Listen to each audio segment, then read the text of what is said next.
Hello everyone, welcome to my YouTube channel. मेरा नाम है अनुपम त्रिपाठी और खबर आ रही है इंडियन रुपी को लेके। इंडियन रुपी अपने लोवेस्ट पर पहुंच चुका है एज कम्पेयर टू डॉलर। मतलब $1 इज इक्वल टू 90.15 रुपीज़ हो गया। अब इसके रीज़न कई सारे। One of the main reason is and the biggest reason is tariff. US के टैरिफ लगे इंडिया पे। इंडिया का एक्सपोर्ट यूएस को कम हो गया है। डॉलर और अदर करेंसीज जो हैं वो स्ट्रॉन्ग हुई हैं। इंडियन करेंसी वीक हुई है। इंडियन करेंसी इसलिए भी वीक हुई है क्योंकि टैरिफ सिर्फ इंडिया पर लगा है। 50% टैरिफ लगा है, जिसकी वजह से हमारे एक्सपोर्ट जो हैं जो यूनाइटेड स्टेट्स को काफ़ी कम हो गए और जिसकी वजह से हमारा इकोनॉमी भी इम्पैक्ट हुआ है। ऑल्दो हमारा जीडीपी ग्रोथ स्टिल 8.8% या उससे थोड़ा सा ज़्यादा है, 8.2%, बट ओवरऑल जो हमारी करेंसी है वो वीक हुई है। और इसके पहले जब हमारी करेंसी बीच में वीक हुई थी, जब हमारी करेंसी अराउंड 85 या उससे थोड़ा कम थी, तब भी ये क्वेश्चन रेज हुआ था कि भाई इंडियन करेंसी वीक क्यों हो रही।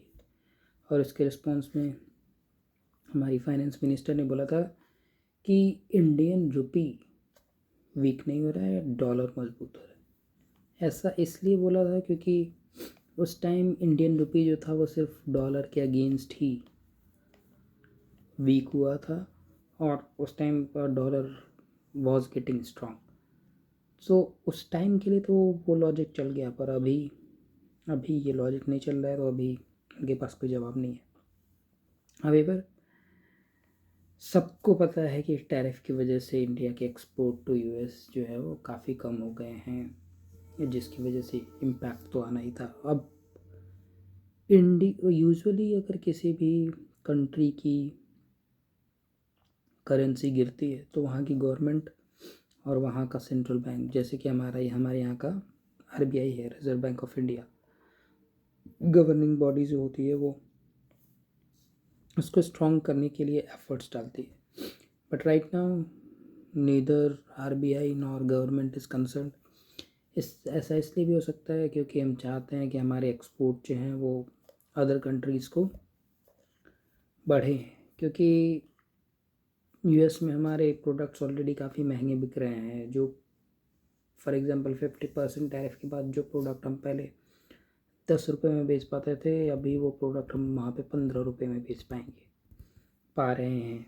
तो जिसकी वजह से अब वहाँ पे हमारे प्रोडक्ट की डिमांड वैसी है नहीं है, ये भी बहुत बड़ी बात हो जाती है। और सारे जो इम्पोर्टर्स होते हैं वो, क्योंकि अगर आप कोई चीज़ इंपोर्ट कर रहे हो और उसकी प्राइस में सडनली 50% का हाइक हो जाए तो इम्पोर्टर थोड़ा सा सोचता है, वो दूसरे ऑप्शंस देखने लगता है।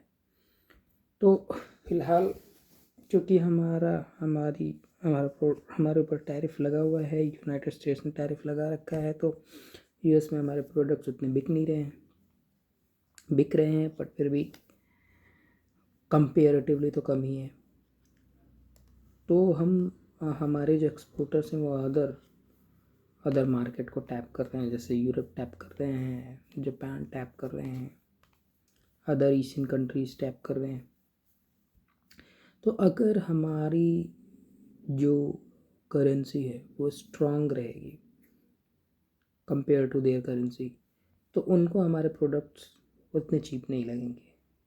तो might be there will be a chance कि उतना हम एक्सपोर्ट ना कर पाएँ। बट अगर हमारी करेंसी उनके करेंसी के कंपेयर में काफ़ी, मतलब करेंसी हमारी डाउन साइज रहेगी या फिर वीक रहेगी, तो फिर हम वहाँ पे एक्सपोर्ट ज़्यादा कर सकते हैं। That is the logic what I think RBI and government is pushing for, कि हमारी करेंसी की अगर वीक रहेगी तो हम हमारे जो एक्सपोर्टर्स हैं वो ज़्यादा एक्सपोर्ट कर पाएंगे और जिससे ओवरऑल एक्सपोर्ट जो है वो कंट्री का बढ़ेगा।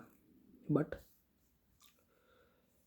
अब एक्सपोर्ट तो बढ़ जाएगा, बट जैसे ही करेंसी गिरती है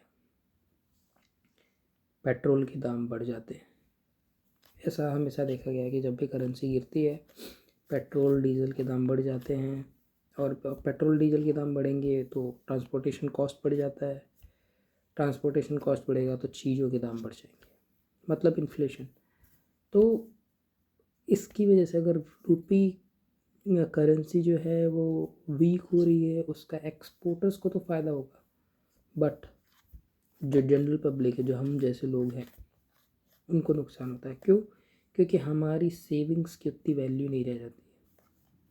अगर हम जो सेव कर रहे हैं उसकी वैल्यू कंपेयर टू अदर, जैसे कि अगर हमें कोई सामान मंगाना हो यूनाइटेड स्टेट्स से या फिर किसी अदर कंट्री से, यूरोप से मंगाना हो, तो हमें सेम ही चीज़ लेने के लिए ज़्यादा पैसे देने पड़ेंगे। फॉर एग्ज़ाम्पल पहले अगर हमारी करेंसी स्ट्रॉन्ग होती, $1 इज इक्वल्स टू 50 रुपये हो, just take an example, $1 is equals to 50 रुपये हो और हमें कोई सामान मंगाना है जो कि $5 का है, तो हमें डेले पड़ेंगे 250 रुपीज़।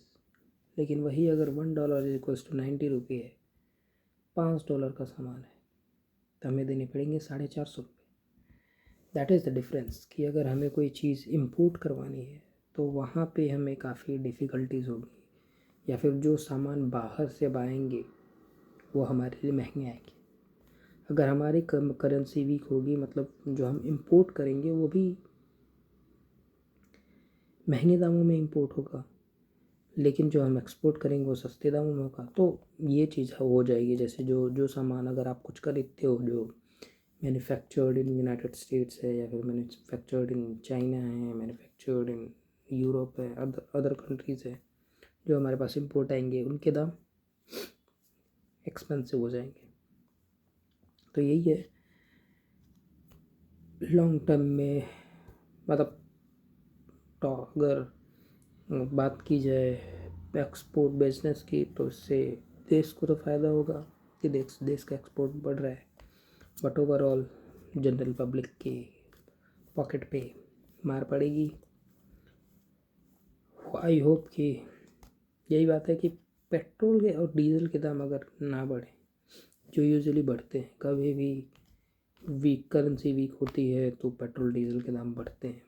तो अगर पेट्रोल डीजल के दाम ना बढ़ाए जाएँ, उसको वैसे ही रहने दिया जाए जो कि पहले से था, और नहीं बढ़ने देना चाहिए आई बिलीव, क्योंकि गवर्नमेंट ऑलरेडी एथेनॉल की ब्लेंडिंग करने के बाद भी दाम अगर सेम ही रख रही है, और उसके बाद फिर करेंसी अगर गिर रही है, फिर पेट्रोल के दाम बढ़ा दे रही है, तो फिर मतलब गवर्नमेंट कर क्या रही है? मतलब गवर्नमेंट आम आदमी के लिए कुछ भी नहीं कर रही। देखते हैं अब इससे आगे अगर कोई पेट्रोल के दाम में चेंज होगा तो मैं फिर अपडेटेड वीडियो लाऊंगा, क्योंकि ये गवर्नमेंट जब 2014 में आई थी तो यही बोल के आई थी कि भाई हम आएंगे तो रुपये को स्ट्रॉन्ग कर देंगे, रुपये क्यों स्ट्रॉन्ग डॉलर के मुकाबले गिर रहा है, रुपये तो नहीं गिरना चाहिए, सरकार को जवाब देना चाहिए। लेकिन अब जब रुपये गिर रहा है तो ये सरकार कोई जवाब ही नहीं दे रही है, तो बस वो स्ट्रॉन्ग करने में तो बिल्कुल भी नहीं लगी पड़ी है। देखते हैं कोई अपडेट आएगा तो मैं अपडेटेड वीडियो लाऊंगा। तब तक के लिए वीडियो अच्छा लगे तो लाइक कर दो, शेयर कर दो, सब्सक्राइब कर दो, शॉर्ट्स बनाओ, भेजो। Thank you.